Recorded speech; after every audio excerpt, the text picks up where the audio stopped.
gotta get this recording. Testing 1 2 3. Testing 1 2 3. Lains took a trip before he came here. Was it on acid? Acid for sure. Crazy. Literally just right before getting in the car type shit to get here. All right, before we get to that, this is crazy. Are you recording? All right. I had to get this on wax right here. Ladies and gentlemen, this is episode 51 of The Conscious Experience. I am the humble host, Therese. I got my right-hand man in the cut, as always. Lap is in the building. What's goody? Yo, what's good, everybody? Yes, sir. Oh, shit, I got full screen. Give me 1 second. Just part of the process right here. Get everything squared away. Hey, man, I should have took me a ginger shot for coming here.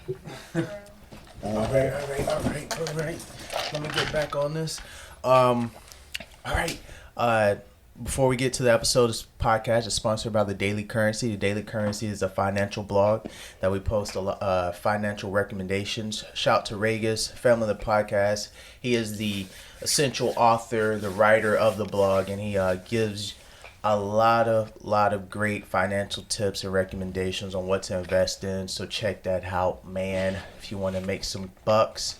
And yeah, man, we got my Hey, bro, you gotta be careful on the mic with that. I'm gonna just move this higher, cause look, bro, we got one of the funniest human beings I've ever met in my life. Come on, one of my most favorite human beings, my best friend, my brother, the Honorable Lains Howard. What's good, my brother? Hey guys, how you doing, man? So this podcast, I'm gonna really try to quarterback it. I've been drinking all day, so I'm pretty much drunk at this point. Lains is probably on the same level. We're smoking legal tobacco right here, and then wink, and my boy Lap is in the cut too, chilling. So we're on some good vibes. I'm gonna really try to keep this podcast from going off the rails, but I can't make any promise. This is what happens. I'm not gonna lie to you, bro. I did not come here to keep things on the real. It's been a while since I spoke my mind, so let's get to it, man. Come on. So first of all, let's talk about the craziness that's going on. You just got off an acid trip. Man, before I even got on the acid trip, let me tell you about the day I just had today. You wanna hear about my day, bro? Let's hear about your day. All right, bro. So I got a young lady sitting right over there. Okay. You feel what I'm saying? And you feel me? I've been talking to her for a little bit, so it was about time, you feel me? I asked a big question. I'm not getting married yet, but you feel what I'm saying? I had to pop that question, you feel me? So I've been up since however long, you feel me? I called you first thing in the morning. Yeah. And we were talking about it, and you feel me? So I got the plan going, so right off of, you feel me, asking her out, you feel me, with the flyers and everything. We'll get into that later. Okay. And yeah, you feel me? I had a little tab in my pocket. Hey, I'm about to get to Therese right quick. I got to get right. You feel me? So we here now. Awesome. So two great things happened. You asked out your newly girlfriend. Mm-hmm. Shout out. Give out the name. Shout her out. Hey, we got young lady Jessica Natalie Syria right over there. You feel me? Sitting pretty. Can I see the lighter though? Yeah. Here you go. It's just a torch. Just press the button right there. Already. And then after that, in celebration, you went and had a acid trip. Yeah, you know, like I think with the acid is more of a spiritual thing for me, and as I kind of like make these decisions in life, it's celebration. Yeah. You know, I mean, to the people that are open minded, it is a celebration, but you just have to kind of like, you know what it is that you're doing, and know what kind of mind state you in. Yeah. So it's not for everybody. I'll tell you that. And that's very important. You got to know what you're doing when you get into these things. Like I was telling you, I probably won't have another trip until I'm a little bit older. Not number wise, but just like mental maturity. You know, I want to make sure that I have a little bit more wisdom in my head before I go and have another huge trip. But for people who've never experienced a psychedelic trip, they kind of bought into the rah-rah about psychedelics being bad, period, you know. How would you explain your experience with these psychedelic drugs? Because you've done shrooms and LSD now, right? LSD, yeah. Okay. I mean, I'm not... All right, so before I even say anything, disclaimer is that I'm not here to advertise, nor to motivate, nor, you feel me? Whatever you choose to do at the end of the day, you're a grown person. If you're 18 or older, I'm speaking on behalf of you. Whatever you choose to do, that's on you. But speaking from my experience, though, I feel like with the shrooms and LSD, is like what you see on TV or how they make it seem like it's really like different, bro. Cause it's really like a mind state. Like it's like I can't really like explain it because I'm kind of like going through it right now, but it's like a mindset. Like it's not really what you expect. Like I'll be jumping off the room right now, going crazy, but I'm really just having a conversation, and in a way, I'm just a little bit more inspired, and whatever it is that I'm thinking about, you know, I get to writing. Yeah. So it's like it's really kind of like with energy. You know, you have those kids in the outside that just have a lot of energy, but don't have a place to really put it. Mm-hmm. You feel me? Ever since I was a kid, I learned where to manage my energy. So even with these substances now that I'm experimenting with, it's like I don't really let it drive me crazy or nothing like that. I'm able to, you know, keep everything how I want it to be. Very introspective experience. Do you see like colors and things like that? I mean, off the LSD for sure. Like one of the movies I'd say for anybody that ever tried it. You know that Spider-Man Into the Spideyverse? Yes. But that movie right there, boy, I tell you. Yeah. That's the animation. That's the animation version. Yeah. That right there. I mean, with just anything around, bro, I was really just on social media just scrolling through, and I'm just looking at like all the beautiful black women, not to even bring no like colors, nothing into it, but you could just see the aura. And that's one of the things I was even talking to your lady about, was just like, bro, like, is this how you see the world on a regular basis? Because I'm jealous, you know what I mean? Yeah. And it was just like a crazy experience. So it was really just opening your mind up to just what is just more to just what you already know, is really like being outside of the box. Mm-hmm. But then while you're outside of the box, you have somebody else looking at you and just like observing. It's weird explaining it. I would say the key word for me would be like gratitude. Like you have like this overall gratefulness to be alive, and you see the beauty in everything, and that's what I think. That's where I think psychedelics causes a huge turn in a lot of people's mind, you know, because it opens up that perspective for people, and they begin to see life in such a way where it's appreciable instead of being like a chore. Lap, I know that you've done your fair share, allegedly, and this is all alleged. We could be lying. I think we're lying about this anyway. But you had what are we talking about again? Right? You had your alleged experience. Tell the guests how that went, because we talked about it before. We actually had a trip together. Yeah, man, it was the conscious experience, you know. It was good. I mean, I feel like it's really just about a shift in like perspective. So I heard before that like the difference between like, I guess you can say like dimensions. So if we like drew on a piece of paper, you draw like a 2D object and a 3D object. The only difference is perspective, or, you know, you're looking at it from a different angle, which gives it that extra dimension.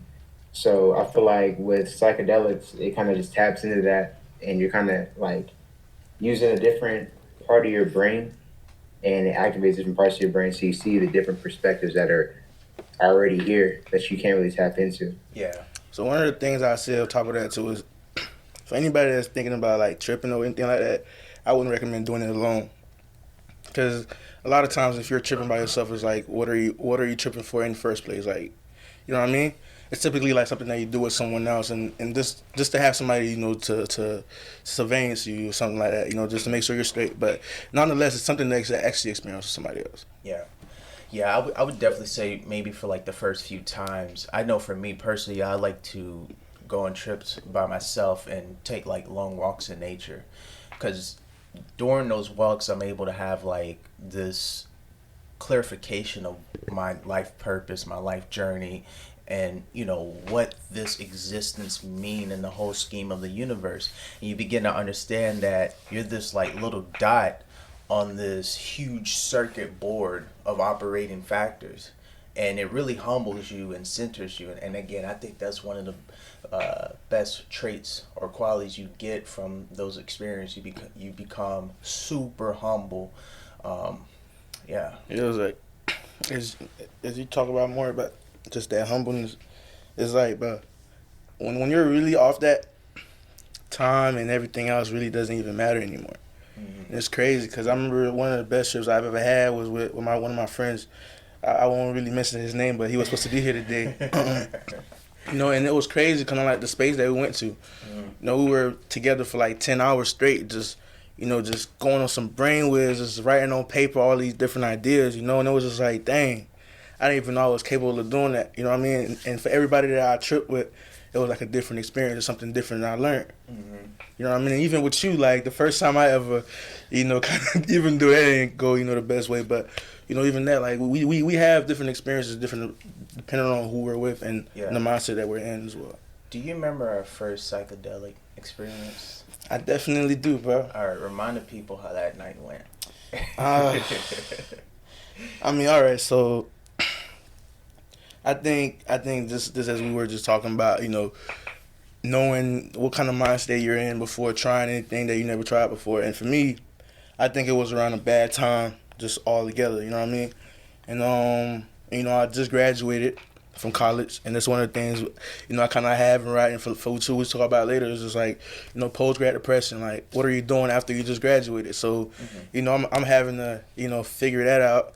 And in the midst of doing that, I'm working 2 jobs now, and I'm up since 6 in the morning, and now I'm trying to, get off work, change my clothes real quick, and then head over to your crib, have fun. And it's like you're not even taking time to yourself. So now I'm putting myself in a fun state, but really physically I'm not even there. Yeah. So you know what I mean? So it's like, so going into that trip just in the first place, I didn't even have proper nutrition to begin with, the proper rest, proper mindset, because I didn't even know, like, it was just something I was just doing just because.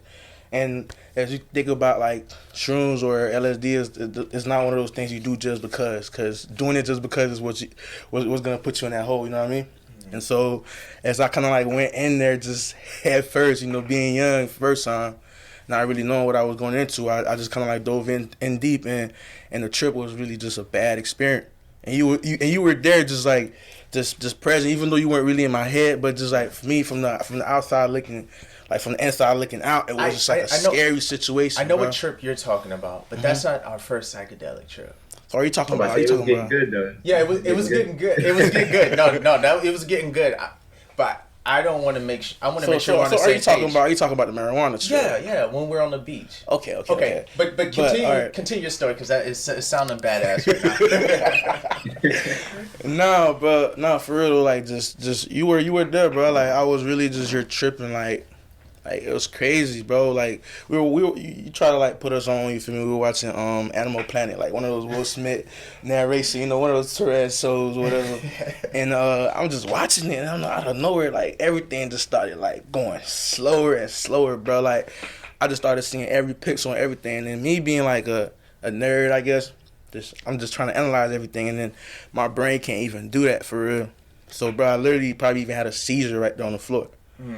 And that's when you came out of nowhere. You were tapping me, you were like, bro, you good? And I was like, yeah, bro, I'm good. And out of nowhere, it just felt like the world just turned upside down, bro. And I just came back to life. And you were just there, look like, you feel me, with your hand out, just ready to like help me up. And I was just like, dang, bro, I never want to do that again. But from there, that was just kind of like that rebirth. You know what I mean? Like, just based on that, just that chapter of my life after graduating and everything, that was like the first time when I really went through some like real life situation where I had to really just analyze, like, dang, like, what am I really doing with my life? You know what I mean? Yeah. And then, like, so as I kind of like dive into like more of a trip or experiment, it's not really just like, oh, what am I doing in my life now? Because if you think about it, bro, like if you ever try shrooms, just like you just did, like the trip themselves kind of like tell you what to do and what not to do, bro.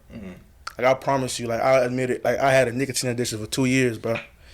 Like you can't, like you could literally go through life and nobody even know it. Like anybody won't even admit it. But all those vape pens and things, like you see, they have commercials all over the place, bro. Everybody's hooked on that, and they don't even know how to get out of it. But it wasn't until recently when I started talking to my lady again, bro. In the morning, you feel me? I used to tell her like, "Hey, hide that from me," and she go and hide it.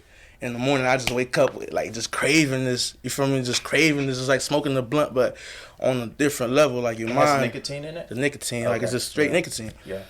It's like that mind high just take over. But that's what I'm telling you in regards to substance. Like the shrooms itself was kind of like what helped me just get out of that. Yeah. And then in a way, you could blame marijuana as like a gateway drug or whatever. But I'm telling you, marijuana had no way, shape, no form had anything to do with like my experiences. But that's just kind of like just them putting me on like what else not to do. Yeah. But you think about it, like I'd even be on the trip and I had to like take Tylenol or even Advil sometime, bro. And I'd go straight in the bathroom, just throwing all of that up. You know what I mean? Even a sip of wine back in the bathroom, throwing all of that up, and it's just like, dang, like I'm taking these so quote unquote drugs, right? And they're supposed to make me worse, but yet these quote unquote regular legal stuff on the shelf are the ones, you feel me, like tearing my insides up. And people don't even get into that. Like Brian is an exercise science major. We could get into renal clearances, and you talk about you win as well. You talk about kidney failures and how much damage like Tylenol really do to your system. Well, I wanted to, but they don't even want to talk about that. But go ahead. I wanted to bring something up real quick because like this is a funny point. Like when you look at pharmaceutical drugs, they fix one thing, but then they create like 3 or 4 other things that wasn't originally there. Bro, it's a game that's about to get exposed, bro. Like I said, I came here to talk some shit today, right? Yeah. So I'm not gonna talk about on behalf of nobody or nothing. I'm talking on behalf of myself and whatever research that I've been able to make on my own, right? Okay. So just like the healthcare system or pharmaceutical, they're all kind of like, it's like a table, bro. You see that tripod right there? Just think about it just like that. You have the healthcare system, you got the pharmaceutical company, you got just the government. They all depend on one each other. You feel what I'm saying? Like you're in the hospital, but you're gonna need pills, right? And all these pills you're gonna need, eventually you're gonna require to come back and get them again. You feel what I'm saying? And your health insurance is gonna be what's actually gonna be helping you get these pills. So it's kind of like a connection, like a full circle going over. So once you kind of like dive in that realm, there's no going out, bro. So you're like 40, 50 years old, still taking pills, and you wonder why your kidneys never get better because you're messing your kidney up with the same thing that's supposed to be helping you. Yeah. Think about it, bro. Yeah. Like all the greats in regards to the good stuff you could really eat. Like you the first one to put me on like superfoods, bro. Like it's all there for you to eat. You just gotta know what it is that you need for your body, bro. Just understand your body. Like I'm over here going through my weight loss journey, bro. Like recently, just literally going to like Popeyes, eating like a one of those, what's that, crispy chicken sandwiches? Yeah. Bro, and just going home, bro, just throwing up like for like literally 3 hours straight. And I'm just like, bro, what is that? You know what I mean? And so it's like you wondering why all these stores are in our communities, but all the Whole Foods and supermarkets or whatever, they're in the little cities that's literally down the road. Yeah. You know what I'm saying? So I'm literally right there in Deerfield, bro, on Hillsborough. We're not that far away from the main city. Yeah. So just on that main road, but you got all the trash ass places. Like you got Hooks, you got Popeyes, you got all these places that you wouldn't even feed your dog to, but yet on the main street where everybody else is staying at, you feeding them, right? Yeah. But on the street right over, you could just go to Boca supermarket and get you fresh meal. Yeah. So why isn't the same thing provided to them? Right? I see what you're saying, yeah. So it's kind of like just perspective, bro. So just like the medication that we're so, you feel me, like inclined to taking, like we gotta know what it is that we're putting in our body, bro. Yeah. And that comes with the food and medication is first and foremost, because just like the tripod, they're gonna keep depending on one another, bro. And that's facts. Like you can look that up, whatever book, encyclopedia, Google, whatever it is, it'll show you the facts, bro. Yeah. You know. And like that like matches some of your research that you found through government and there being pockets of corruptness in the governmental agencies where they do have like this pre-planned initiative to keep people locked up, keep people hooked to drugs, etc. What is your opinion on that as well? I mean, I feel like, well, I guess as far as, I guess, diet, or just even that whole spectrum of, like, healthcare and everything like that, for one of the points that I think I just pretty much kind of connected, maybe today or, like, last night, is that, for the most part, it's like, publicity can really be bought, right? So it's like the same reason why they'll tell you to pick up a cigarette or to pick up, a vape pen and put down the weed is because they'll be like, that's bad for you, but you can try this. And they'll kind of just like downplay it. And so also you got to think about like scientists, they're pretty much bought because they don't make money based off of their intelligence. They make money based off of how somebody can use their intelligence. So they're only going to study what people are going to pay for. So they're only going to produce content that people will pay for. And public people don't pay for it. Private entities do, such as governments. So it's almost like you really got to see who do people answer to. I mean, I'm not even gonna get And in so, as deep as the answering, but go ahead. Before I know it. Go ahead, continue. oh, and then as far as like insurance and healthcare, kind of like how that tripod example went. You also got to think of it like this as well. Like, um, when it comes to like, so it's like when it comes like when healthcare and everything like that becomes like publicized or like public in a sense. So say like you can say like the Affordable Care Act.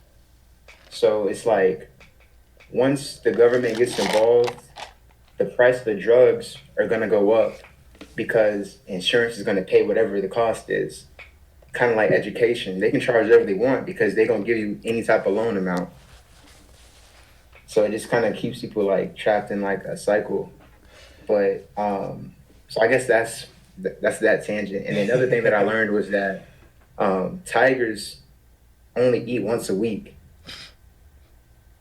and after they get that kill, they pretty much like fast and eat, like grass and water and shit like that. Then you look at, gorillas, they don't eat meat at all. And you kind of look at the animal kingdom, like for example, a snake. A snake don't eat everything. You know what I'm saying? A snake only eats maybe once a week as well, or a couple times a week, or maybe once a day. You feel me? Mm-hmm. And us as humans, we kind of been conditioned to like, oh, I gotta eat 3 times a day. I need this, I need that. And secondly, it's like a lot of the shit that we eat isn't natural. Like there's not a Coca-Cola fountain. There's not a chicken nugget tree. There's not an Oreo tree. There's not, all these things. And we don't probably need to eat every, what I'm saying? It's like just the way that we've kind of been conditioned to kind of like, oh yeah, we need 8 hours of sleep. We need, to eat 3 times a day. We need this, and that. We need milk. We've kind of just been kind of taken out of our element and kind of used to be, I guess, consumers. 100%. And I think there's two aspects to this. You have the manipulation factor of these big corporations, you know, influencing people through genetic modification, through enhancing certain things to get people hooked on, etc. And then on the other side, you have personal choice where you do have the power in choosing your lifestyle and become the person who you're going to ultimately become. So it's just like those two factors are always going to be budding. But I do think there's a lot of shit going on, man. I mean, there's just a lot of shit going on in our society, and it stems from this materialistic society we live in, the values and what the foundation is based on. And I think that we are faced as a collective, not as black people, not as white people, but as a collective, to take on a spiritual journey and ascend to the next phase. If we don't, we're going to continue to blow each other up. We're going to continue to hate each other. We're going to continue to live a life of thievery, jealousy, etc., etc. And that's what we call and that's what we call living through, fear. And when you live through fear, you don't live through love. Love is where you have security, you have trust, you have spiritual awareness. When you live through fear and doubt, that's where insecurity comes from. That's where hatred comes from, and that stems to murder and war, all this crazy stuff. So we have like a brief moment in time as a human collective to decide where we're going to go. Are we going to continue to destroy ourselves to our demise, or are we going to take up this journey of spirituality and begin to coexist with one another? Yeah, I have a point to add too. Like, so I guess when like all throughout time, it's pretty much been like the ruling class, or you can say the 1% versus the other 99%. Yeah. And I would say like the most consistent thing to expect is like, as you say, the power is like you can expect people to manipulate what you think as a result of the pain that you're feeling, regardless of whether it be economic status, whether it be the race relations, basically just to consolidate power. So like it's like they already know what buttons to press, and then you can basically get tricked into going with an agenda. Yeah. Ooh, all right. I like how you just went into like knowing what button to press, right? So it's kind of like this quote or whatever. I read it somewhere. I don't remember, but it's like, bruh, hurt people, right? Mm. And hope that they become as hurt as themselves. But whenever they won't get a chance to like hurt them, they try to hurt the people around them, in hopes that like they'll turn against them. You feel what I'm saying? So it's kind of like that, like knowing what button to press. Like, bro, if I can't press your buttons, who do you care about? Your family. You feel me? How am I gonna get them to buy the same thing that you don't want to pay your money on? Mm. The same thing they watching TV on. Yeah. They want toys. They want the new iPad. Think about it, bro. I have 4 or 5-year-old nieces and nephews that can't even like pay attention to nothing unless I have TV on or the iPad. Whoa. Think about that, bro. When I was 5 or 4, I didn't even know what TV was unless somebody turned it on for me. You know what I mean? Yeah. So even before they get a chance to speak, they're in front of that TV just paying attention. You know what I mean? Like, so it's a lot that we're getting exposed to in regards to information and everything, all these data that we had access to early on. Yeah. So now you talk about buttons being pressed, bro. Now they have access to put these buttons on all aspects. You feel what I'm saying? Like, if it's not Fortnite, you feel me? Like, trying to get new updates. Now you checking your credit card, you got like $2,000 going off of something like Fortnite. What? These credits already gone. Now you gotta just deal with it. You feel what I'm saying? So it's a lot. It's a lot of button to be pushed, bro. So in regards to just like us, or the people listening right now, is really just, bro, how are you gonna react when your button get pushed? You feel me? Mm. Yeah. Like, well, what do you already have like in place with your kids? Like, how are you raising them? Because like obviously, bro, there is no way to raise your kids right nowadays because technology always gonna overcome. You feel me? But what limits can you really put, bro? Like, how much time can you really put in a home so you can actually pay attention to them, see what they're actually doing? You know what I mean? It's like, bro, it's a lot, like, in regards to just these buttons being pushed. Because now it's like, bro, we're trying to be conscious, right? In regards to the people talking or us that's a little bit older listening. We think that we got it going on, we got it figured out. But in reality, it's still so much more to learn. Let me play devil's advocate. What about the parents who have that 9 to 5? They have to work and they have to pay the bills, to keep the lights on, you know. What about those busy family members to where, you know, you come home, you have like maybe 2 hours with your kids and then they have to go to bed, then you have work the next day, and it's almost like that rotation cycle. Bro, I'm not like, in regards to, like, I'm not gonna step in nobody's pocket or, you feel me, come in somebody's family and tell them how to manage. But my reality is, bro, you just gotta know what your priority is, for real. Like, bro, just off topic, right? It's not what you grinding for, basically. Nah, but it's not even a grind, bro. You think about it this way, bro. Like, I got a young butt right now. Like, that's my roommate. That's what I'm staying with right now, bro. But his daddy had been to everything since he was a baby, bro. You could literally see his little highlight, you feel me, like, in high school. His daddy flipping tires and all, like, you feel what I'm saying, bro? What's your excuse, bro? Bro, his daddy still fly. Like, his daddy was just at the last home game, like, flying from Alabama, you feel me, to show up to his son game. So what's your excuse, you feel me? So it's like, the love is there to be made. So I don't want to hear about your 9 to 5. If you got a 9 to 5, bro, make it 4 times, like, you feel me, 4 times a week instead of 5 times, so you can make time for who matters to you. You feel me? And right now, but it's like one of the things I wanted to kind of like dive into, right, is like college. One of the things that either you just went through it, you graduated a few years back. She's probably going to graduate soon. You feel me? Like, but one of the questions they ask you, like, after you graduate college, after that day, you feel me? You take your pictures and everything. You walk across that stage. What happened after that?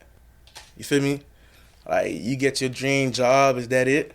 Is that where you're really going to be working for the next 30, 40 years of your life? Like, is a job even what you really want to do for real? You feel what I'm saying? So there's a lot of questions to be asked, bro. So it's like, bro, this is just like the same question I was asking before. Like, what are you willing to make time for? So, but to go off your points and then to initially double down on what I was saying, like, that is what happens though. After college, it's just it becomes this racetrack to where you kind of float. If you don't have a plan, which most graduates don't, you kind of float to what is paying your bills, and then that becomes you buying a car, getting a better apartment, getting a dog, now getting a girlfriend, now you guys are getting married, now it's kids, and then it becomes this deeper hole. But the thing is, bro, you didn't realize this. You kind of just adapted to life. You didn't have like a premeditated plan, and so that becomes a lot of people's realities, and they're stuck in these jobs where they do have to work a 9 to 5, and even a lot of times they have to work overtime just to keep up with their bills, just to keep up with their liabilities, because they created so much bad debt for themselves. So can I make a point? What's the point? So you said they're putting themselves in a hole, right? Mm-hmm. But at the end of the day, a hole is a hole. Nobody gonna put you under it but yourself. Yeah. So I don't want to hear none of that you talk about in regards to like you feel me, like, oh, they did that. At the end of the day, like, that's what you put yourself in. So like, if I got bad credit right now, I have to figure it out, bro. How am I gonna raise my credit? No, 100%. I get that. You feel what I'm saying? Like, I'm just saying that, but that's like people's reality, though. That's their general reality. But so based on what I'm talking about right now, that just might not be the life that you want to put into. But in regards to the child that you want, the kids you want to raise one day, that's the kind of lifestyle you want to make available for yourself. Because, bro, it's literally like you're raising your kids yourself, but a computer is. But it's impossible because they don't have the perspective to see it like that. Whenever you don't have perspective, bro. But the thing is, that's what we was talking about, psychedelics. Psychedelics opens up your perspective, right? When you don't have the perspective to put those priorities in order, which I don't think a lot of people do, looking at the current climate of society, I don't think so. Give them the benefit of the doubt, but I feel like everybody is old enough to be able to at least know what it is that they want, bro. They are old enough, but I think it comes down to where you're at in your life. You know what I'm saying? There's other factors that are going to point to, the type of decisions you're going to make. And I feel like a 40-year-old can be, or a 20-year-old can be just as wise as a 50-year-old. It just depends on what the perspective on life is. And having that perspective, being able to see, okay, my kids are my first priorities.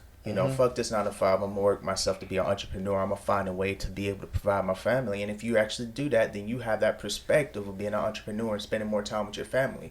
But if you're someone who's just gotten on that fast track, and they're just stumbling and going around in life with no guidance, which a lot of people are doing right now. You know what I'm saying? Yeah.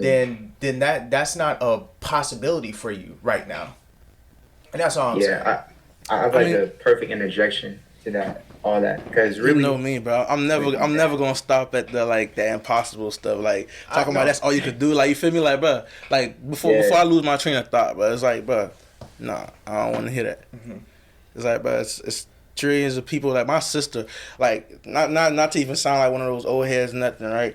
But my sister came in this country, right? Like did a whole like doctorate and stuff in the Dominican Republic, right? But when she came to America, she couldn't even do nothing in the hospital, so she had to go start from scratch all over again. You feel me? Became a CNA, had a first kid, went into her LPN, had a second kid. You feel what I'm saying? Then got her RN, got a BSN. Now she's getting her master. Like, it's like, bro, it's a lot of excuses you could give me, bro. But the opportunities are there for you to find it. Find it. I'm not saying that. See, I think you. No. Hold on. Let me clarify myself though. Let me clarify myself. I'm not saying it's not possible. That's what I'm doing in my life exactly right now. But I am saying that there's another side of the coin where that's a lot of people's reality. But so as you talk about their reality, I'm gonna show you the other side of the moon, bro. Of course, that's the dark side of the moon, the side that nobody get to see, because that's the reality for real. Yeah. Like, you think about it, brother. The reason why everybody is broke right now is because they're always trying to flex by something. Yeah. They got the nicest cars so they could flex, but you see the richest person don't even got a nice car for real. Yeah. So like it's like a whole different fluctuation in the mindset, because the people making money are making money off of people buying. So it's like, you feel what I'm saying? No, I see what you're saying, I think we're on the same page. I can't lose my train of thought. Because we're about to go into a whole different type of vibe right now. Really, what the basis of it is there's a lot of people that subscribe to a victim mentality, and there's people that subscribe to a victim mentality. And there's a lot of people that enable the victim mentality.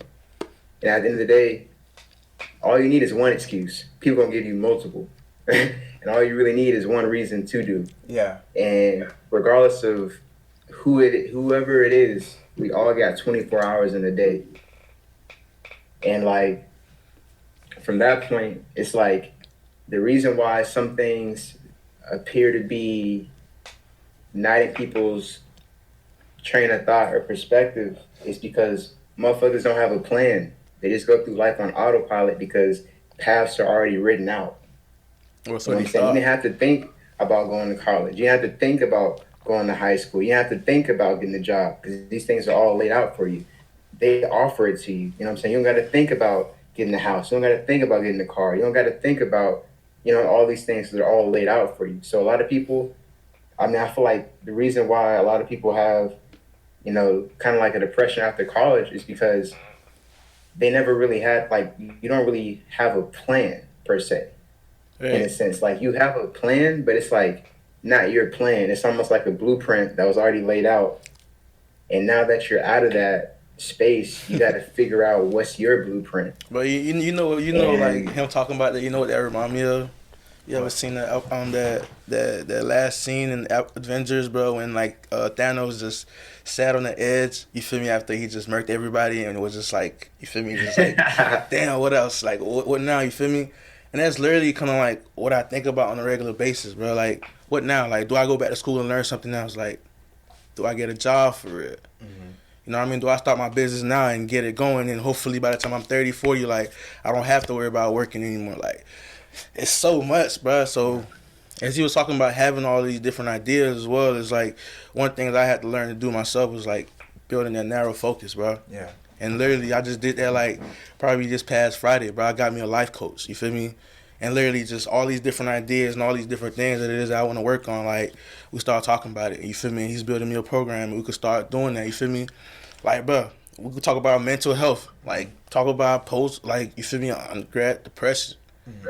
Like, some of us don't even want to talk about it, but the reality is, like, some way, somehow, bro, like, you feel me, like, you either, like, remembering the friends you had or, you feel me, the party you used to go to where, let's say you were in the org, like, the things you used to do with those people. So it's, like, that real life stuff that you're supposed to be doing after graduation, you really don't want to face it for real.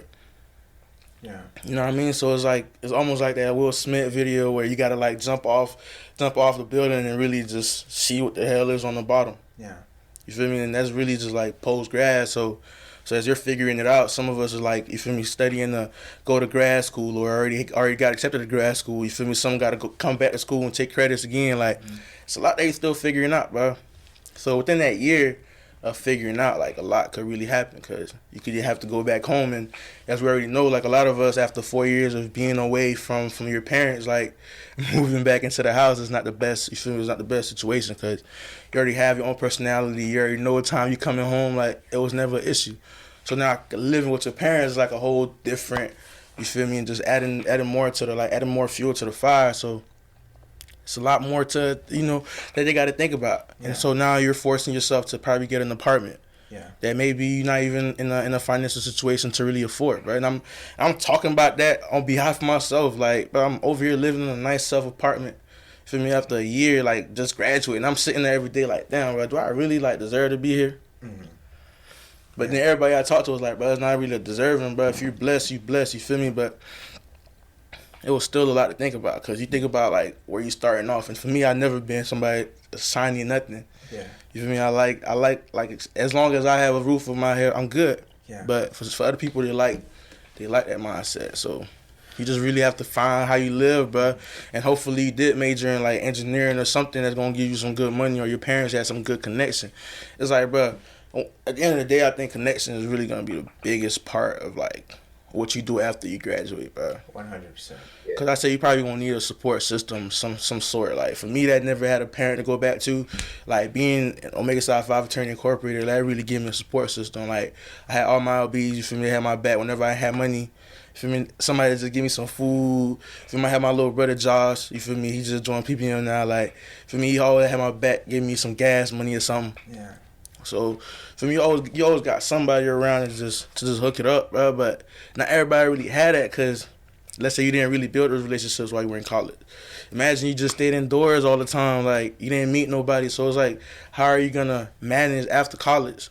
Because maybe that your mom they had that last check to send you from after you graduated. Because now it's time for you to step up. Like it's a lot of ifs and buts, bro. So those ifs and buts is like you're thinking about them, but then what do you do about it? Yeah.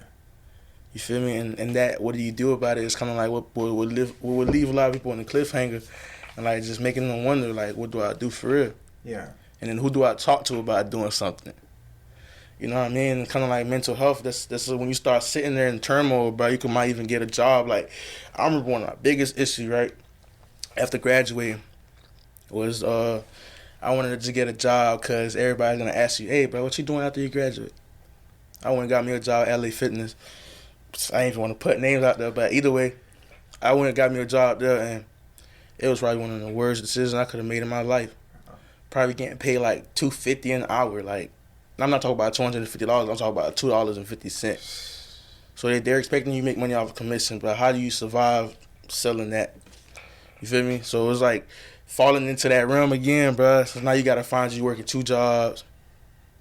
So now I'm working 2 jobs, really living in a nice place that I don't even have time to like really be in for it.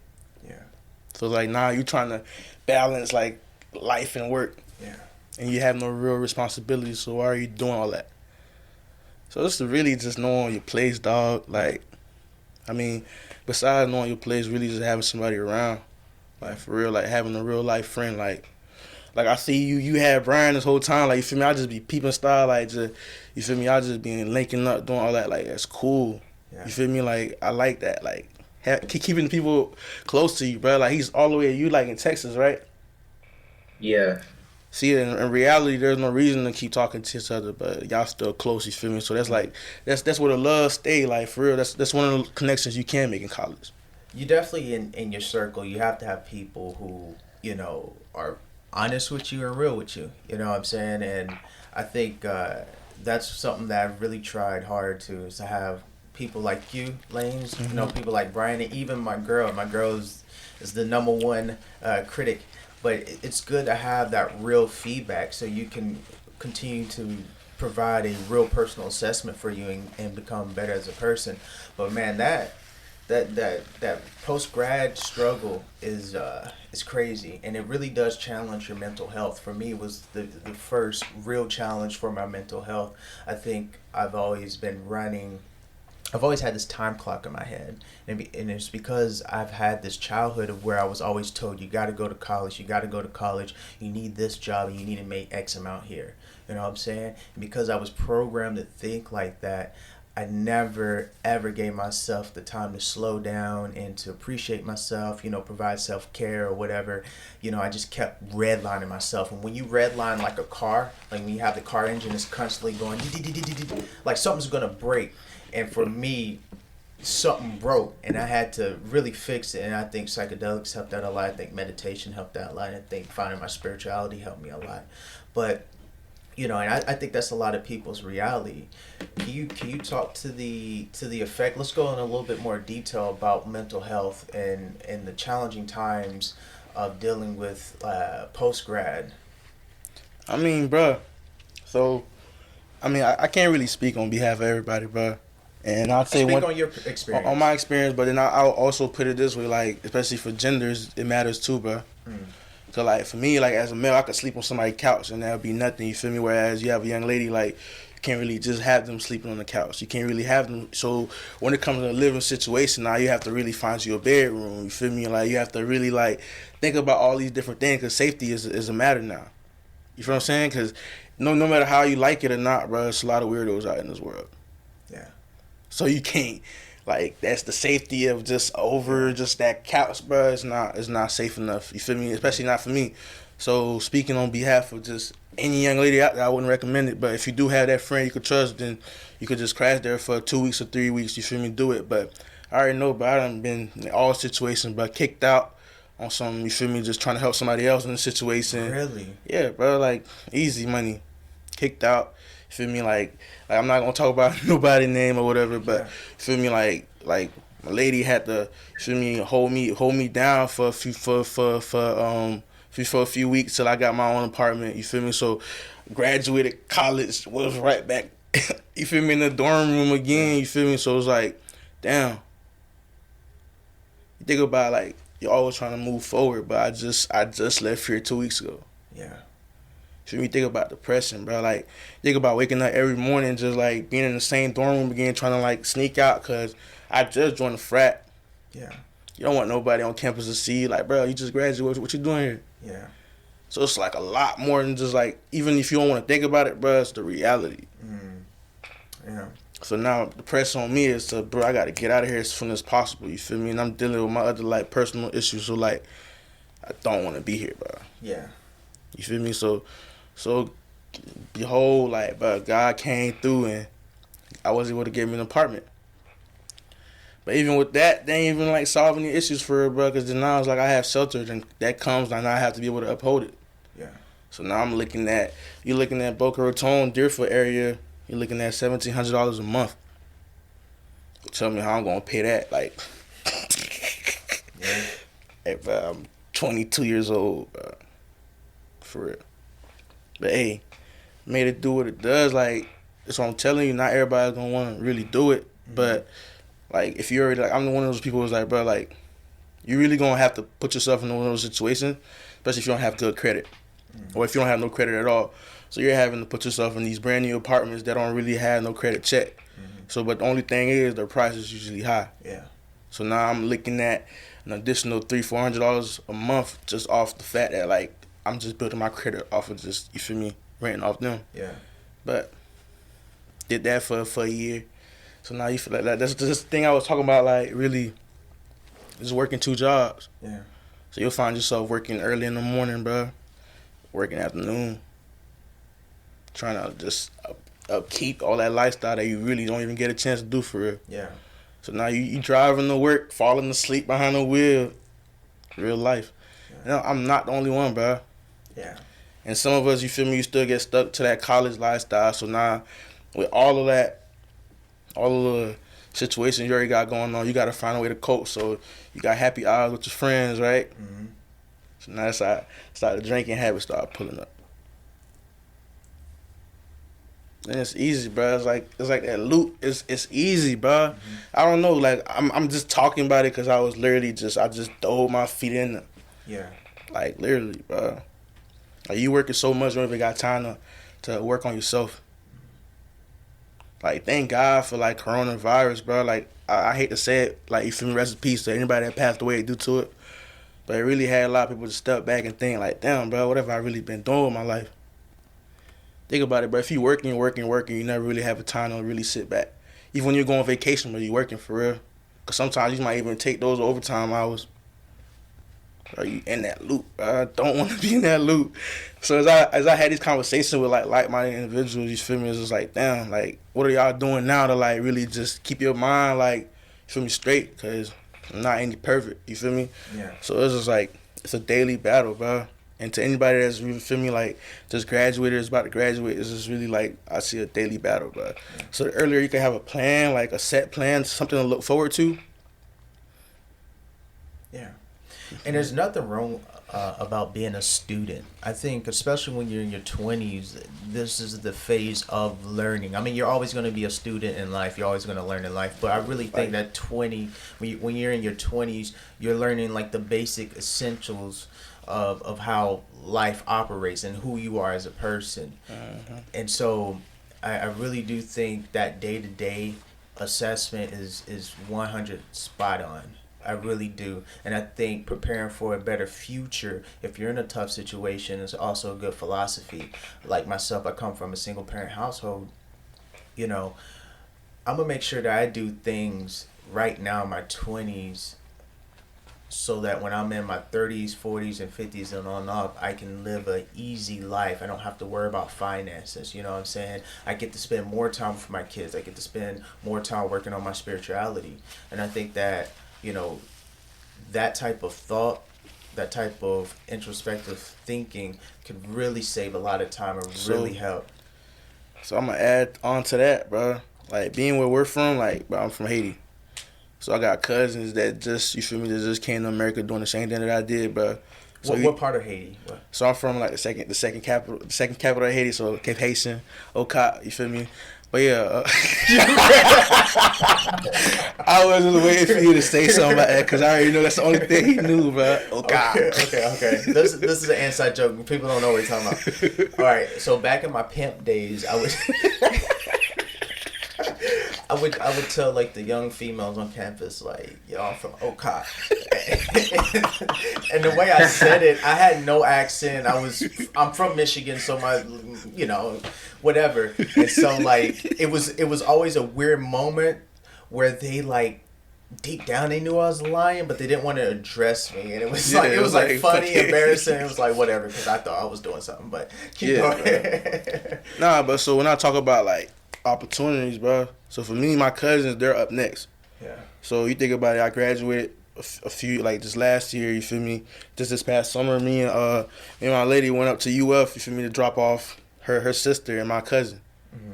You feel me? So it's like you don't even have time to like really sit back and enjoy it for real because it's next up. You feel me? You gotta be that next person. You feel me? Be able to show them the way because it's coming. Yeah. So for y'all, bro, it's like you could wait for your kids or whatnot, but you have a little sister, so you don't really have to wait. Like it's a lot of ways to put that same effort out here, bro. Yeah. Real life, whether that's through your friend across the way, you got little kids like down the street, you feel me, next door, like talk to them. Yeah. See who if they don't got a father at home, bro, like your guy, aren't you? Yeah. That's easy money, bro. Yeah. Oh. You brought up something. Oh, I'm sorry, Lap. You about to say something? Oh, I was about to add on to that. It's pretty much. I just want to commend Lains for pretty much kind of like sharing, like, kind of like a testimony to the listeners in a sense, because at the end of the day, like everybody has a story, right? And in the time where we are today, it's like everybody wants to hide their scars or, their chinks in their armor. But in reality, the chinks in the armor is the armor at the end of the day. You know what I'm saying? It's not like, real life. You gotta know where you've been and know where you're going. You know what I'm saying? You gotta go through something to build up confidence to know what you can go through and why you are where you're going. You know what I'm saying? Hey, bro, like, so right now, I'm already tripping. So my mindset is all over the place, right? So as he talk about, like, you feel me, just, like, being able to go through that. You know what I think of, bro? You ever seen Kung Fu Panda? The first one. Come on, bro. It gotta be the first one, bro. Nah, bro, we probably even have to watch the whole clip, bro. All right, bro. So basically, there's a part, right, where, like, he went through all his training or whatever, right? And he got to come in and face the last guy or whatever, right? Yeah. And this guy come out of nowhere, just like, you feel me, just flies out and hit him as hard as possible, bro. Yeah. Bro just put his stomach out, you feel me, and just, like, to me, that was just like, damn, you feel me, it's like, think about life, bro. Mm-hmm. Like, you gonna go through a lot of shit. Mm-hmm. It's really just how you perceiving it. Yeah. And for me, bro, it's like, I've been through hard shit my whole life, so, not to even, like, brag about hard shit, but it's like, bro, just dealing with it again. Yeah. You feel me? Just talking on your behalf, bro. Everything we done been through in college, bro. Like, you feel me? First semester here, I'm barely getting kicked out. You feel me? Like, but I done been in so many sketchy situations in college, bro. Yeah. That we just thinking about, like, we're just happy we made it to the other side. Like, we could really talk about it now. Yeah. And, like, to even talk about, like, post-grad depression, I'm even, like, happy to even be able to be in the position to talk about it, bro. Cause we could mention thousands of names of kids that we came in with that didn't even make it. Yeah. You feel me? Whether that was through like financials, grades, getting kids, and you feel me? Like, that's a lot of things that I feel like, bro, as we talk about college, so we talk about the end right now. Let's go back a little bit. Like, let's talk about the beginning, bro. Yeah. Let's talk about the things that they don't tell you about. Like, they just want you to come in and, like, yeah, bro, pay this bread. Bro, they don't tell you about this dorm prices. Bro, I promise you, bro, if I owe FAU any bread, it's literally off of just my dorm room alone. You feel me? Like, my classes and stuff are covered. But like my dorm room, bro, 10,000 a semester. I'm thinking about like, bro, I could have had me an apartment for $500 a month with a roommate or something. You feel me? Saving me a lot more money, but I didn't know no better. First generation. So I gotta take it. You feel me? I gotta take it up. So now I got my cousins and them, like they going out to UF on a full ride. So I don't got nothing to worry about. Now it's like, damn, like I wish I had 2 full rides to go to UF. You feel me? Mm-hmm. But in the same token, it's like, bro, I'm happy I did that. Yeah. So I mean, but like it's a lot they don't tell you about, bro. You come to college, you feel me? You still have family back home to take care of. You still got a mom. Probably had a kid right before coming to college. You still got football. Like, don't even get me started with the football tasters, bro. So a lot of it is like survivor's guilt. Is like what Kendrick Lamar was talking about to Pimp a Butterfly. Like we have the survivor's guilt because we have so much pressure put on us from these external factors, and I think that college is really a lesson of knowing that you only can control internal factors. Internal factors being the way you perceive things, the way you react to things, you know, who you are as a person and what you decide to do as a person. The external factors are how people are going to perceive you, how people are going to think about you, how people are going to do certain things in their life. Those are things you can't control. And so once you realize that the only thing you have that you can control in this life is yourself and your own actions, then I think life becomes much easier. Yeah, and I say to add on to that, just speaking of both me and you, bro, just kind of like the different path we took through college, you feel me? Like, we weren't always, you feel me, just tighty, like, there were times where, we feel me, we butted heads as well, so sure. It was just like, bro, like, still being able to be here, bro. Yeah. You think about all the jokes we used to make, and like, bro, just coming into college, like, bro, like eating cereal and ramen noodles. Yo, it made our relationship so much stronger. Bro, we used to be in that kitchen like cooking with like noodles, hot dogs, and eggs. Man. Oh my God. Like whipping it up for real. Like, bro, we survived for real. Then you feel me? Then came the summer, bro. We used to spend time at the Cavs, the Rec. Like, bro, so see, as we go down these memories, bro, it's like they could really get you like, damn, like, what am I doing with my life now? Like, where are those friends? You feel me? Mm-hmm. But it's kind of like one of the things about college too. You have to. It's like as you go through it, it's something called nurture, bro. You have to kind of like nurture your friends for real. Mm-hmm. So even though I wasn't always like by your side 100%, even though like we were like that in the beginning and we're like that now, but like, you feel me? I still so faced whenever, and you feel me? You still be there for me whenever I needed you. So it's like, we never lost touch. Yeah. And in some way, like, you start figuring out, like, bro, these friends in college, like, are they, like, my permanent friends, or are they just my friends that, you know how, like, in college, like, during the regular semester, you go home away to, like, home for, like, winter break or, like, Thanksgiving. Yeah. And all those friends, they used to hit you up, like, every other morning. Mm-hmm. Like, you don't hear from them again till, like, maybe the week before school come back. Yeah. Like, oh, those the real friends in your life, bro. Think about it. Yeah. Like, are those your friends really hitting you up during Thanksgiving? Like, bro, hey, happy Thanksgiving. Thank you for, like, you feel me, being in my life during the year. Yeah. Like, bro, Merry Christmas. Like, yo, I thought of you. Like, here's $25 on Cash App. Like, it's not even about how much money you're really paying, but, like, those people that's kind of, like, within it, bro. Mm-hmm. Not just on the surface of like what it's meant to be. Like, oh, we going to parties together, or we doing brunch. Like, we could do all that, but like, what are you doing behind that, bro? Like, how's the family, bro? Like, how you really doing? You feel me? Yeah. Cause I can't. Just like he was saying with the armor and everything, I can't. Like, how can I help you, bro? If you flaking? Mm-hmm. Yeah. So it was like, bro, you could really say, oh, you too much or you talk too much, but like, can't do nothing for you if you don't tell me what you need help with, bro.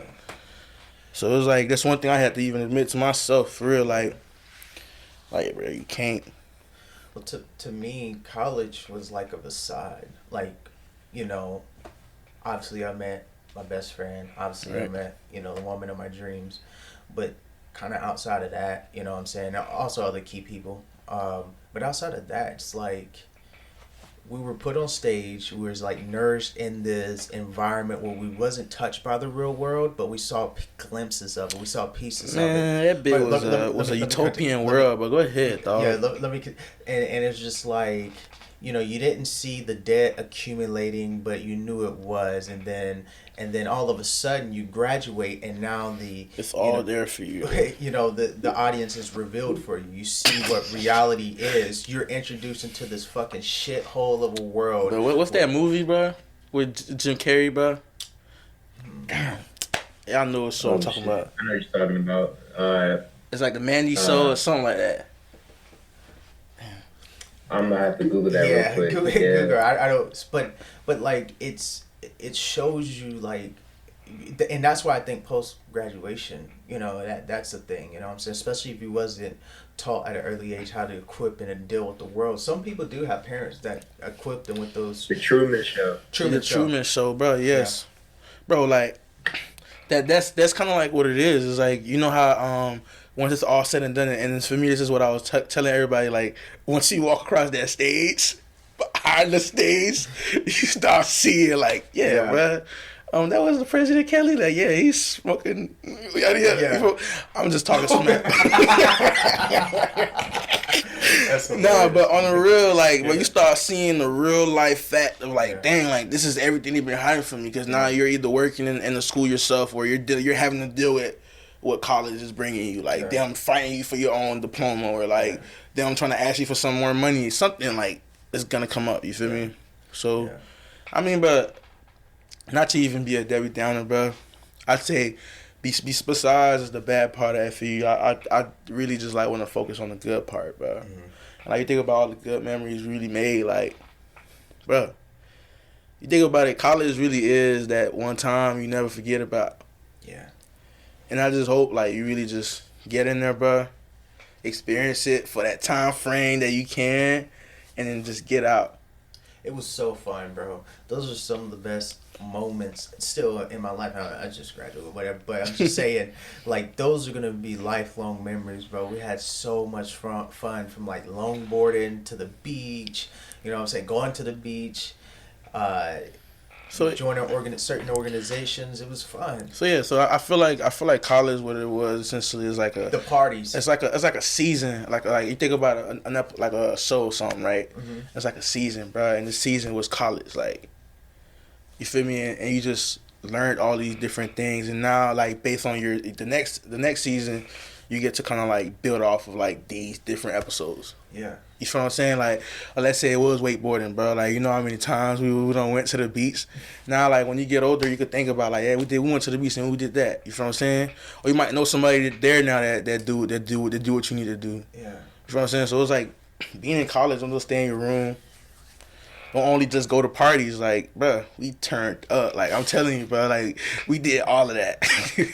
Hung out with. You feel me? Hung out with the whites, the blacks, the Asians, the Hispanics. Yeah. The Haitians, of course, like, you feel me, just, bro, had some good food, traveled, bro. Yeah. Like, you really have to take for what it is, like, bro, like, it's a lot of free opportunities out there. Yeah. And, and I started bad on the bad track, but you have good resources, bro. You have great RAs, you feel me, like, bro, they're for you feel me, really just talk to them, they're gonna be there for you. That's kind of like the first step for somebody coming in. Yeah. Like, if you don't really know, like, your way around school, bro, just go chop it up with your RA, bro. 9 times out of 10, they just like us, bro. Yeah. Really, just you could talk to them. They trying to make events for you, like hosting things. It's like right now, like with COVID going on, it's a lot of kids that's just in their room. You feel me? They don't really get a chance to experience that college life no more. Yeah. So it's like you really want to be able to give them that experience on the side. So you can only do it through Zoom. Where let's say put a mask on and go in the hallway and like shake their hand or something. Like, I don't know, bro. Like, this whole COVID situation is something that we're all having to deal with. Mm-hmm. And so on top of this, even like post-grad depression, now you add COVID on top of it. Mm-hmm. And you think about it, like, for the past 6-7 months, it's probably one of the biggest impact that anybody really had to go through is COVID. Mm-hmm. So like I was saying before, like, it helped you take a step back, but yeah, $1,200 they gave us in March. Think about that, bro. I'll do simple math, right? I got $200 in March sometimes, and I'm grateful for it. Thank you, Trump. All right, cool. Bro, like, wherever I was working at the time, bro, I got 3 paychecks, right? $400 every time for 25% of my whole total, right? That's another $1,200. That's $2,400 in the paycheck. right? Think about it. It's probably in a 4-month term, bro. My apartment is $1,700 a month. Like, how do you expect for me to pay for that, bro? Yeah. So as I started really sitting back on some like working, or even like just having a job, bro, I'm like, bro, like if it was for these jobs, like if I didn't know how to like for me start downloading these apps like Postmates and DoorDash and Instacart, like to really be able to make some money, bro, I would be on the street. You feel what I'm saying? So one of the things I say like this time too did for a lot of people is really just opening up like your entrepreneur mindset, bro. Mm-hmm. Like, are you really just gonna be working a 9 to 5? Cause you see, like 9 to 5, just when they get stopped, just like everybody else, they gotta stop. Mm-hmm. So like, when your family still had to get fed, like, how can you feed them? Mm-hmm. And so as I started thinking about like even college, for those that come to college and just waste their time anyways, and you think about it, a lot of kids, even for your first year in college, bro, you could be in $20,000 in loan. Simple. Yeah. Go live at one of the most expensive dorm rooms at the school, bro. It's $10,000 in a year. Let's say you take some engineering classes, bro. That's $7,000 in a year. That's already $17,000, not counting books and anything else you got to do in between, bro. Yeah. So you're in there $20,000 in loans, and you only went there for a semester just to say I went to college and go to parties. You feel me? Yeah. So for those same kids that really, let's say, I'm not gonna say that college wasn't for them, but maybe they had to go experience just to know that it wasn't. Mm-hmm. Like, bro, you got all these technical schools out here for y'all that you could already had been in, bro. Like on some real stuff. Like I'm thinking about even the major that I majored in. Like I could have did that way before graduating. Yeah. Well, the certifications. Right, certifications and whatnot, but like I don't take away from it because of the experience that I did gain with the major.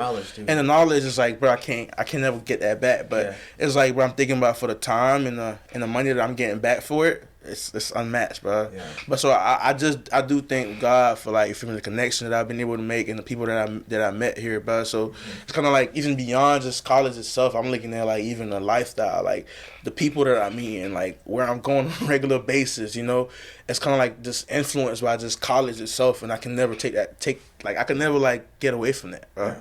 And I'm in the org, so you feel me? So it's like, bro, I'm stuck with my LBs for life. Like, no matter, like, when I get married, everything, like, they with me. So I can't ever take a part of FAU away from me, no matter how much I want to. Yeah. So it's like, from there, I'm just able to embrace it and just learn the parts and pieces that were good, and then the ones that wasn't, just kind of, like, put it on the side. Mm-hmm. And one of the things I do like about a small school like FAU is that they're growing, like, on a regular basis. And with football and all these different, like, you feel me, dorm rooms and things being built now, like, you got Algonquin on to come up, like, you feel me, just like overnight. So the school is really growing, so I look forward to, you feel me, the population growth and everything like that, and what the school is becoming. So even everything that we're talking about right now will no longer cease to exist, you feel me? Yeah. Everything that, because I feel like they do a really good job at asking questions. Mm-hmm.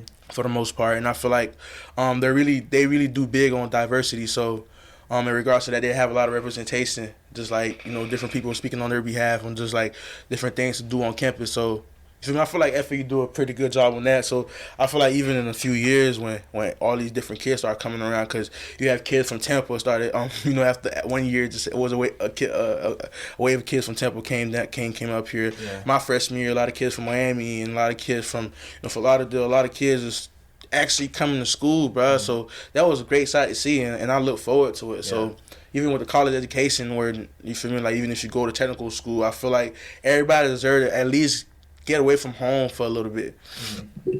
You know, and it's like you don't even have to maybe even like go live in a dorm room, but like, bro, just to do something that takes you away from home, because, but like, I promise you, like, those same people that you left, the same homeboys that you left literally right there by the store or right there by the door, literally how they tell you, bro, you'll come back 4 or 5 years later and see them doing the same thing.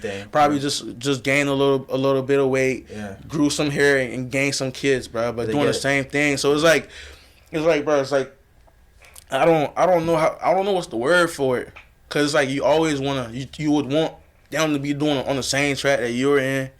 You feel me? And it's like, bro, I don't know why. So it's like sometimes I don't even want to go, because it's like it hurts seeing them that way. Yeah. Let's slow it down, because you're hitting a lot of great points. And like I said, this podcast, I'm telling you, we get in these talks, and you know, I try to keep it on the rails, but there's a lot of great points being made in what you're saying, Right.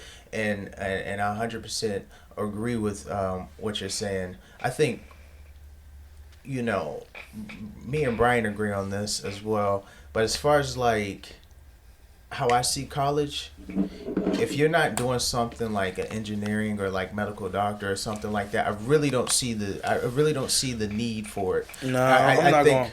I do think you should leave your house. And so what does that look like? Does that look like you saving, a couple $1,000s to travel across the Bro. world and learn about the world? Does that look like you going to a trade school, being a firefighter? So there's so many different variables that you can take. You don't have to go to that typical mode of going to college, you know what I'm saying, and doing that, because it's not for everybody. Everybody has a different journey, everybody has a different path, and you have to find out what works for you. And I think if I was coming out of high school, if I had like that knowledge beforehand, I would have been able to cut down on a lot of like BS that I dealt with in college. But hindsight's 2020, and this is I feel like I learned the way I learned, and I'm grateful for it. Right. Shout out to FAU, shout out to Alma Mater. I loved FAU, provided great experience. Shout out to President Kelly. I'm really just kind of like really just going off of everything you really even said, but like, bro, college, right? You mentioned like engineering and doctorate and all that stuff, like. With the whole college situation, I feel like those are the majors that are kind of like magnified upon, just because that's where the money is at, and that's usually being Caribbean or like anywhere in the world. Typically, money comes with lawyers and doctors and engineers, right? Boom. But then you take away from like even representation, bro. Think about how many countless like single mothers are literally getting abused right now. Like, what major is there to like really represent them? You feel what I'm saying? Like, who's there to talk to them after, like, you feel me, this kid just seen his dad, like, beat on his mom. So you really taken away from that. So, like, when I talk about college, I really just, like, I'm talking about, like, really having an option or choices, which you're really talking about, but then I also want to magnify on, like, if you do come to college and, like, you're really about it, like, after a few years, bro, like, you can't pump fake anymore, bro. Yeah. Like, what you really want to do is gonna come out of you, bro. So the earlier you can really get on that, like, the better it be, bro. And it's a lot of other great majors, even for our majors. Like I don't even gotta be a doctor. I'm exercise science and health promotion. I could even get my certifications in nutrition. You feel me? Get my dietitian, like, but go back to school and get a PTA and do the same thing a physical therapist would be doing. Yeah. Or go and get my physician assistant and do the same thing a doctor would be doing. So it's like, it's a lot of different tracks, bro. So for you, it's like, but you don't have to come here to get it. But I'm glad I got it the way that I did. Yeah. But not the only thing that's bothering me is the money. But I believe in myself. I'm gonna make it way before the money ain't even gonna be an issue. Like, think about it, bro. It's $36,000. That's a small investment in yourself. If I want to go play football right now, bro, and hurt my knees, that's $81,000 and one injury. So my education over that, but I'll take it. Gotcha. Yeah. Lap, you have anything to say on that as you take a swig of OJ? Swig of OJ. Yeah, you know. But I mean, But just get I don't know, hot in here. I I'm about to get a little mean, sippy on. I mean, Yes, sir. really how I feel is that the reality of it is that, you know, we're probably like one of the last generations to really go to college and really have the option of a 9 to 5. And the reason why I say that is because a lot of things are obsolete, and obviously, like, people can say that and people still feel like, you know, the old rules apply. But I mean, like, so there's a couple concepts, because obviously we have like automation, but then like you got rules called like Moore's law, and that basically says that information doubles every 18 months. So in other words, everything's obsolete in 18 months. So that degree, what you learn in that textbook, all that shit. You feel me? And so at that point, COVID also sped up everything as far as automation. So it's like, there hasn't been a wage increase in 30 years. So people are working longer for less. secondly, it's like when it comes to like all these degrees, we already know are useless except if you have, you know what I'm saying, like a engineering, medical degree, all that. But at the end of the day, like their wages aren't increasing either way. And when you look at like with automation, labor is cheaper, so they're not going to get an increase in pay. You know what I'm saying? Especially if everybody just has degrees, because if you don't have any type of skill, you can't feed yourself. You're gonna be kind of stuck. So it's like the same way that like how at one point. Keep going. No. You're killing it, bro. Keep going. Oh, I didn't know if it was like cutting out or not. No. You good. But like the same way if you look at your phone, right? And at one point we had to pay for all these apps. We had to pay for ringtones, blah blah blah. But like automation sped all that up to where it's all free. Yeah. And that's what's happening in the job market. So like honestly, like even 9 to 5s, like people like 10 years from now, 9 to 5s won't even exist. Cause like you won't like everything's gonna be automated. Like if you look at two industries, right? Like the only industry that's wages are increasing are in the tech field. And not a lot of people are even going to school for tech. People don't even mention tech. And for engineers and doctors, when people talk about, you know, raising taxes on the rich, those are the ones that are going to get taxed the most. Mm-hmm. And so at that point, it's a losing battle because, like, say, you know, I'm one of the best doctors in the state. I might take home $1 million. Now I'm in the highest tax bracket. So damn, now I really only take home 300,000. Yeah. So then it's like, damn, now I feel even more angry because technically I'm so smart, but you know, my income doesn't reflect it or I'm not being, you know, compensated enough. Yeah. And so with that, it's just about like, you really have to have a skill and you really have to be able to maximize your income. And like another example is like, if you look at companies like Amazon, right? They have two things that people can do. So you don't even got to work for Amazon, but you can partner with them per se. So if you do e-commerce, you can have technically an online business, no overhead, and make hundreds of thousands a month. Boom. Then, you know, Amazon will pay you like $10,000 to become a partner. And so all you have to do is basically you become like an independent contractor and they'll give you like the vans, shit like that. And all you do is pretty much hire people to deliver packages for Amazon and you get profit from that. But people aren't thinking like So it's that. like franchising type thing? You can't, like, you're never going to make it if you just have a job. The job is nobody's getting paid $400,000, working 40 hours a week, bro, to work a job. Yeah.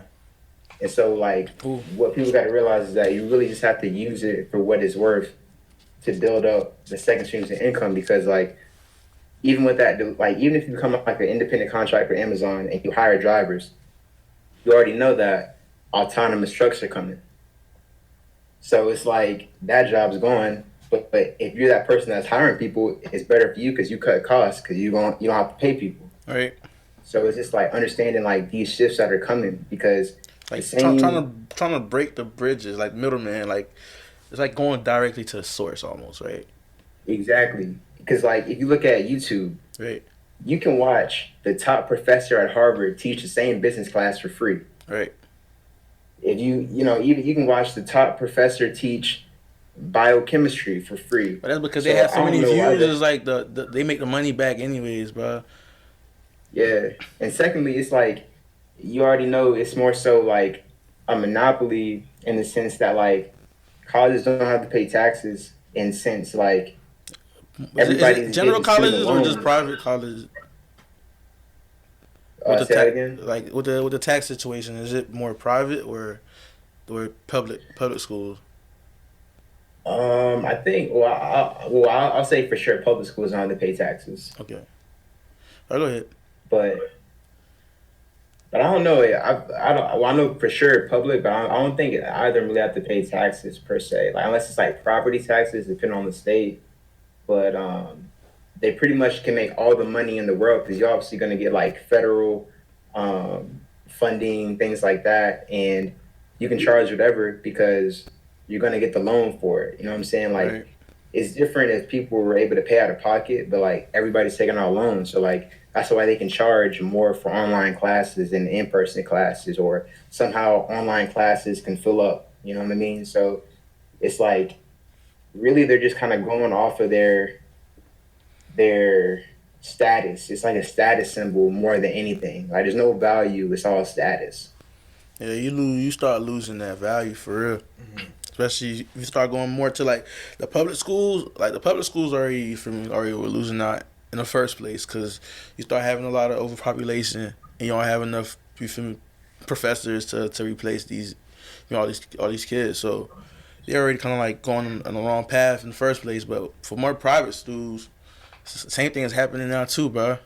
You got schools like University of Miami and like all these bigger like private schools. They're getting overpopulated as well. So it's like, where do you go to school now? Most people are doing it online, and with COVID, it's kind of like the whole shift. So now you have a lot of teachers losing jobs and a lot of TAs losing little positions, and so with the money situation, that everything is kind of like turned right back to the computer, bro. And so with this whole iRobot situation, if that's what we want to get into, is like it's not so far away, bro, because it's literally right here. And so the only way that we could either like, that's kind of like I just drew this bit just on some just overthinking it, right? But the only way we could really defeat this, bro, is one, we join that engineering ourselves and learn how to code. Or two, bro, like all these jobs that we're doing is for what? Provide our shelter and food. But you could literally break that whole like, you could combine the work for the food. Let's say you go to school, bro, you learn some agriculture. Like, well, we've been talking about getting land for the longest. Bro, you go and you learn how to cultivate your land. Why do you need to work to provide for that? Unless now you probably got to pay for like the electricity, but then now you can sell your crops for that. Like, you feel what I'm saying? Like, but that's literally how people used to survive, bro, before all currencies and all these different things started being a lot. So it's like, bro, if I got to go back to that route, bro, go live in the mountains somewhere for myself just to like be able to survive, bro, without having to work because now there's no jobs available. Mm-hmm. But that's kind of like what you really have to wake up to, because instead I'm going to eat, I'm not, bro. Yeah. So you feel what I'm saying? So it's really just adapting now. So we back to the jungle. So the bottom line is that, you know, you have to develop a skill, and that skill is going to help you adapt in this next ever changing freaking world. Yeah, because there is a shift that's happening, and it's happening right now. This is why everything is chaotic. And once that transition cycle ends and the new phase is here, it really is going to be based on, okay, what is your skills? And I'm not going to lie, bro. It's like Sonic the Hedgehog, bro. They're like, it's kind of like it's no time to wait. Like, for real, like it's kind of like, bro, you pick up that skill or you don't, bro. Mm-hmm. You feel what I'm saying? Like, you're gonna see a lot of people just being held back. It's kind of like, wow, you gonna start seeing like what this dilemma really creates is like, that's what the basis of all this like social unrest is about, because you got people that think the problem is capitalism and that the answer is really socialism. You know what I'm saying? Like, obviously at a certain point, like you got people like, don't get me started with the D words. The best. Right, but like, keep going. Oh, I was gonna say at some point, like, because I mean, throughout this whole thing, like, people haven't realized that like labor gets taxed the most. So like workers are always gonna get taxed the most, to the point where taxes are really just incentives. So it's like, bruh, that's crazy, bro. Can you please repeat that, bro? I don't think nobody really like just paid attention to what this man just said. Please say that again, bro. Yeah, so laborers get taxed the most, and taxes are really just incentives. Bro, do you know what incentives are? Yeah. Bro, can you please explain that to them, bro? It's like, bro, you ever played 2K? Go ahead, bro. Like, yeah. So I mean, like, incentives. So it's like, okay, bet, like, if you employ people, they want to incentivize you to employ people. Boom. If you own land, if you provide housing, if you provide, so you only help if you do something else, bro. So it's like you're always tied into somebody. And that's why, like, I love real estate. Keep going. Nah, but real estate though is kind of like one of those only things you can really tie in. But continue, bro. You making a good point, bro. Go ahead. For sure. And so at that point, it's like we're like, so that's already a given. But now it's like people don't realize that like all the server jobs, all the maybe hotel job, all these like really strictly because of COVID. You know what I'm saying? Like it gives more of a reason to be like, oh yeah, like I need, if I want an Uber driver, I need the car to drive itself because this guy might have COVID. Or, oh, like, I don't want a server because they might have COVID, so I'm gonna need like a fucking little robot to bring me my food. Or, hey, bro, on a plane, it might be an autonomous plane because the stewardess might have blah blah blah. Hey, bro, I'm gonna be like. Hold on, we can't talk over each other. Hold on. Keep going. I'm tripping right. Damn, what's about this? And so like at some point, like basically what Andrew Lane was saying, and like Elon Musk and other people were saying is that at some point there may need to be some like universal basic income because like people there aren't going to be jobs for people to work and they still going to need money. You know what I'm saying? And they've already been kind of planning like how are people going to be fulfilled without work, you know what I'm saying? And so like what that really does, it kind of like kills everything because like there's no more opportunity once everybody benefits from the bare minimum. You know what I'm saying? It's like you could be the best, you could be the fastest person or the slowest person, but you don't get paid the same. So what does it matter? Yeah, 100%.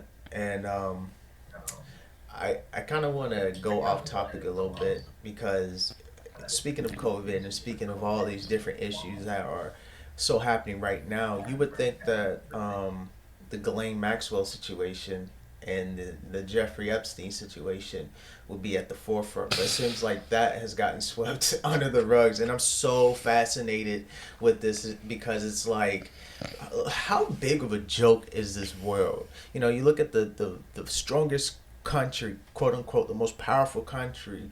Well, inside of its power construct, there's a ring of fucking pedophiles that insist on hiding their evilness and doing and this is all allegedly, but there is a lot of proof that has proven certain politicians to be guilty. Oof. But it's just like, what is this? This is like literally a joke out of a comic. But it's like a Black Mirror episode, bro. It's crazy. Not real life. But I'm saying it seems like as soon as they got Ghislaine Maxwell, everything is just turned up, and now we can't. No one's tuning into it because so many different things are happening. See, I'm not tapped in enough in those areas. I gotta pee real quick. Okay. We're running on like hour and 27 minutes. I think we might beat the record for longest podcast. Come on, let's do it, man. But damn, dude. All right, so right now I'm like, yeah, bro, this is chill. Yeah. Yeah. It's like, and we start talking about this. It's like we did a podcast actually. How long ago was that, bro? Like 5 years ago. Jesus. Oh, you're talking. Yeah. Like, yes, bro. Listen to the kids, bro. Oh yeah. I forgot about that one. That was like pre podcast. That's when I like knew I wanted to do a podcast, but I didn't know how to start it. It took me like so we had these years. Kids to like like listen to the kids, bro. Yeah. Like we used to really talk about the same thing we talking about now, but you feel me? Just I don't know, more in a more childish basis. Like you feel me? We talk about like, all right, so while my boys out there, like we gonna talk about that Meek Mill and the Drake situation. Okay. And I feel like, but me and you, the minute we stepped foot on campus, bro, that was like one of the biggest issues, right? And this was, let's paint the picture. This was 2013? 2015. Damn, boy, 2013, not 2015, no, 2015, bro. Yeah, 2015. It's summer 2015, bro. Okay. And so I feel like what misunderstanding came from was really like, I feel like Drake and Meek Mill, they're the same people. Okay. Right? Just kind of like how me and you are the same person. Okay. But we just kind of like grew up in different areas. You feel what I'm saying? So it's like your approach to life is different than mine, but we mean the same well. Okay, I see what you're saying. Does that make sense? Yeah. So it's like, but Drake is gonna tell you how he feels on some like lovey-dovey, like whatever, right? He speaks to the heart. Yeah, and then Meek Mill will like, you feel me, like tell you like, yeah, bro, I got robbed before, like when I was on the way to get you some flowers or some shit. Yeah. You feel what I'm saying? And like that'd be real life, like, bro, like you a jit, but like growing up down the street, you feel me, from where I'm from, like, bro, you'd probably be walking home from like the store, probably get robbed just cause you're a jit. Yeah. You feel what I'm saying? Like, or get jumped, something like, bro. Remember them sidekicks? Back in the, bro, you probably not even. Oh no, yeah, I'm showing my age right now, but the phone, bro. The phone. Yeah, the phone, bro. Bro, my homeboy used to get those like, literally high schoolers just come through, but just jump these kids and just grab them. So I'm telling you, like, bro. So the mindset, like where we're from, is different. So that's what I mean with like with Meek Mills and Drake. It's like I feel like when it came to like defending one another, it was like, bro, I'm like, nah, bro, like Drake soft, you feel me? And I'm like, you like, nah, Meek Mills, he too rough. You feel what I'm saying? Let me brief the people on why. So like Drake and Meek Mill had like this beef like 5 years ago, I think, and you know, I think it was over like ghostwriting situations, and I remember in this time, this was like a freshman year. I don't think the ghostwriting wasn't even like a thing yet. Was it Nicki Minaj? I think how it started, it was just like a kind of like a. I think Drake was really, you feel me, just on the come up, and he was, you feel me, he was homeboy with Meek Mills, and Drake was getting too much stardom, and he didn't acknowledge Meek Mill in the song or something. Oh, he didn't tweet his album out. That's what it was. He didn't tweet his album out, and then boom, bro, and then this whole summer like gave us hits after hits. Well, what fucked Meek Mill up was he wasn't ready to go into war. You know, he called out the biggest rapper, and Meek Mill at that time. Knock it off, bro. Hold on. Meek Mill at that time was on Drake's like level as far as like tier status, and you know what happened was Drake dropped Charged Up.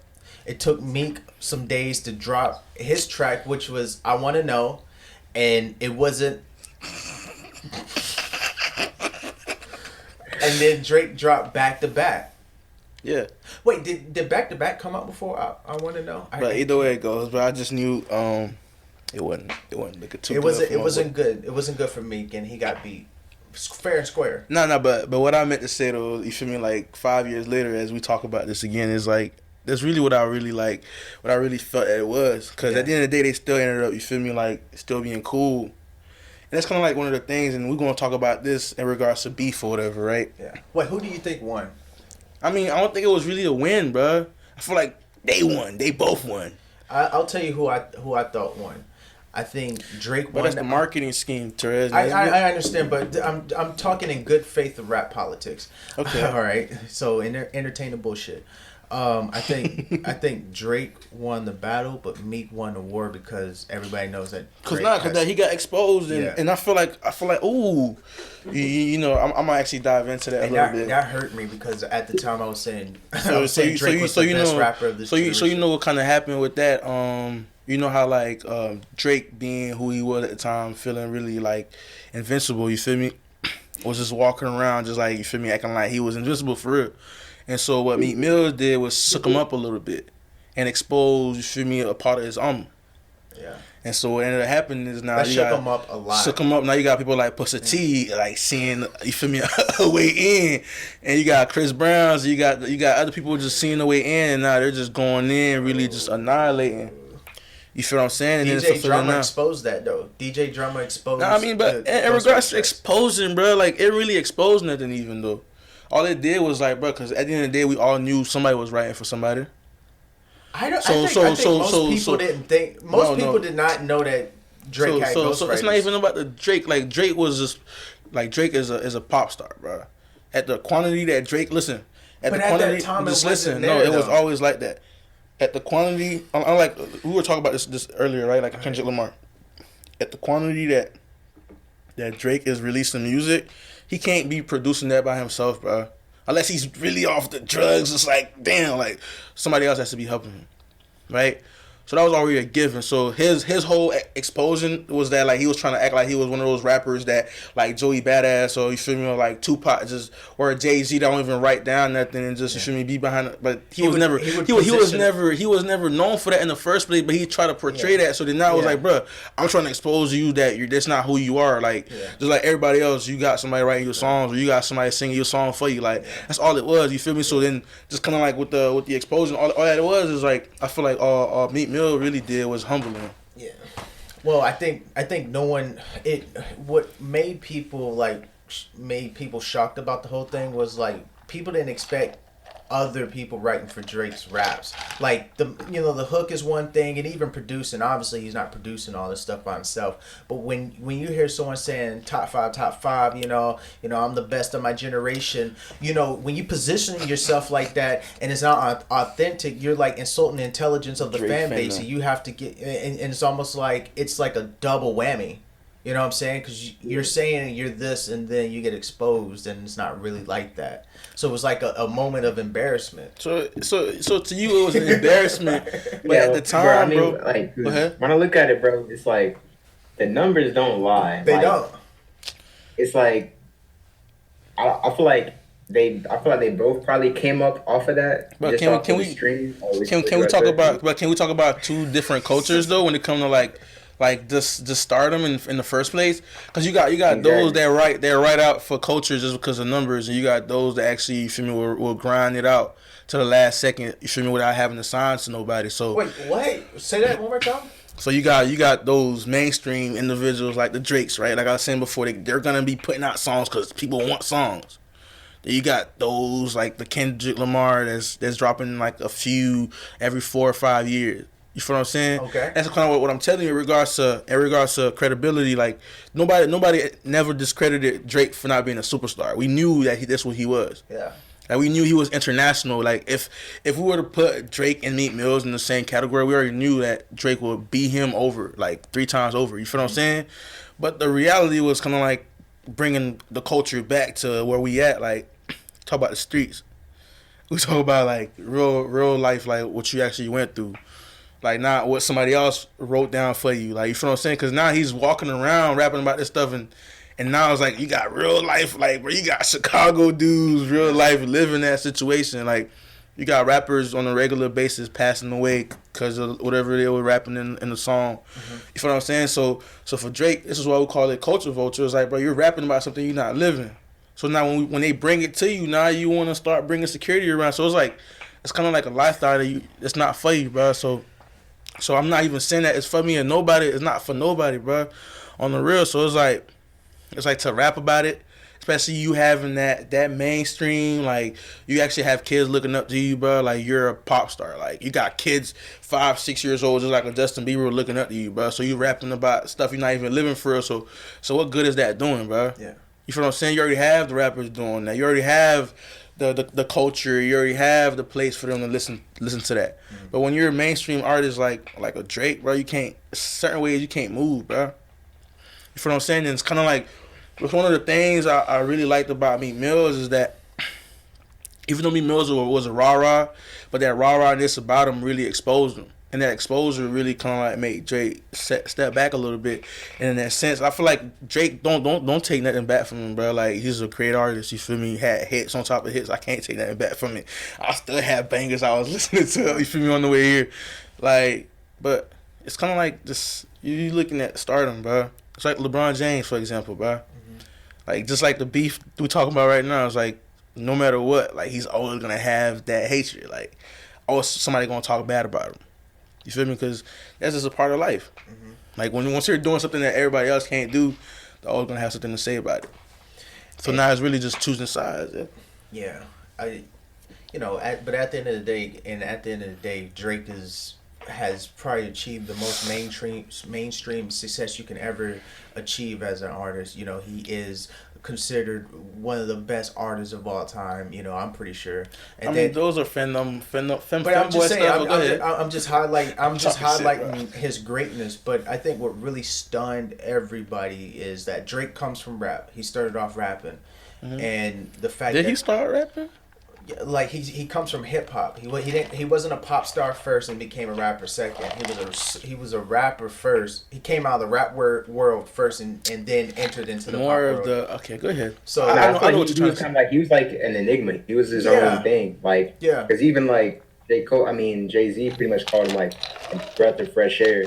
Yeah. Like as far as like what he was doing with like melodies, making like songs. I wouldn't even say songs, but just like art. Like he would like rap, but he would always like rap with like his own chorus. You know what I'm saying? Absolutely. Like his foundation, but at the end of the day, his foundation I still believe is rap. Like that's the grounds he comes from, and I think that because we found out through Meek Mill exposing the situation that it wasn't pure all the time. I'm not saying that everything is ghost written, and I'm pretty sure those time tracks, I'm not pretty sure, but I hope those time tracks are not ghost written, because I think that's some of his best lyrical work.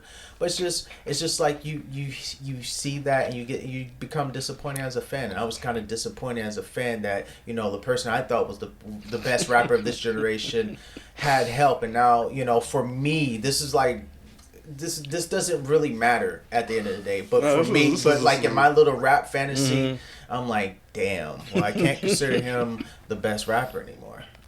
You know what I'm saying? Just like if a UFC fighter was caught doing steroids, he was just whooping niggas' asses, and it's like, well, I can't consider him the greatest fighter anymore.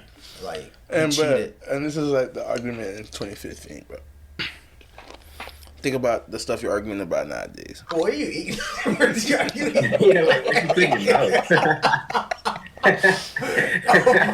Yo, people are gonna hate you. I'm like, what are you eating? Dude, I love y'all.